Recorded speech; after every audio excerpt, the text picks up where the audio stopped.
नमस्कार मंडळी, श्री स्वामी समर्थ. जय जय स्वामी समर्थ. लक्ष्मी आणण्यासाठी दरवाजाचे नियम मी तुम्हाला आज सांगणार आहे. लक्ष्मी नेहमी चांदीच्या पायाने तुमच्या घरात येत राहील.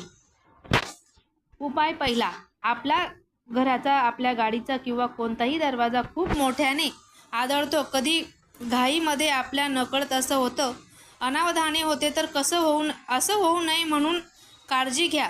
रागाच्या भरामध्ये दरवाजावर राग काढणे 100% टाळावे. उपाय नंबर 2, त्याचबरोबर घराच्या कोणताही दरवाजा उघडणे किंवा पायाने बंद करणे टाळावे. यामुळे धनप्राप्तीत अडथळे येतात. उपाय नंबर 3, त्याचबरोबर दरवाजाला बिजागरी म्हणून म्हणजे हिजेसमधून करकर कुईकुई असा आवाज नसावा. उपाय नंबर 4, दरवाजाच्या मागच्या बाजूने कपडे कधीही अडकू नका.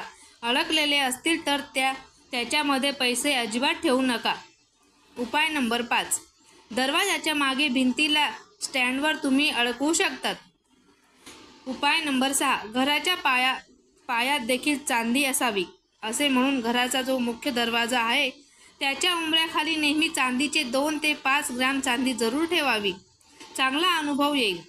उपाय नंबर 7, लक्ष्मी ही नेहमी बघा तुम्ही चांदीच्या पायाने येते, म्हणून कोणतीही स्त्री असली तरी तिच्या पायामध्ये चांदीचे पैंजण घातली जातात किंवा जोडवी घातली जातात. उपाय नंबर 8, आपण एखाद्याचं चांगलं झालं तर म्हणतो यांची चांदी झाली, आणि तो मेला तर म्हणतो सोनं झालं. याचा अर्थ चांदीमध्ये लक्ष्मी मानली गेली आहे. त्याचमुळे घरातल्या स्त्रियांच्या पायात, मुलीच्या पायात पैंजण जरूर असावेत. उपाय नंबर 9, विवाहित स्त्रियांच्या पायात पैंजण आणि जोडवी असावीत. उपाय नंबर 10, सोन्याची जोडवी शक्यतो टाळावी. म्हणजेच पूर्वी राजकारणातल्या ज्या स्त्रिया असायच्या त्या सोन्याची जोडवी घातल्या किंवा पैंजण घातलं, पण त्यांना संतती होण्यासाठी अडचणी येत असत. उपाय नंबर 11, घरातल्या पूजेमध्ये लक्ष्मीची मूर्ती जरूर ठेवा, पण ती आपल्या अंगठ्यापेक्षा जास्त उंच नसावी. उपाय नंबर 12, लक्ष्मीचा फोटो लावायचा असेल तर तुमच्या देवघराच्या खोलीमध्ये किंवा कुठेही तुम्ही पूर्व भिंतीला पश्चिमेकडे तोड करून लावू शकता. चांगला अनुभव येईल.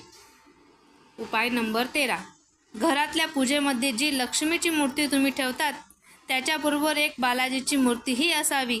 ती नसेल तर बाळकृष्ण असावा. हे जे काही मी तुम्हाला उपाय सांगितलेले आहेत ते तुम्ही नक्की पाळा. तुम्हाला नक्की अनुभव येतील. व्हिडिओ आवडल्यास चॅनलला लाईक करा, शेअर करा आणि सबस्क्राईब करा. श्री स्वामी समर्थ. जय जय स्वामी समर्थ.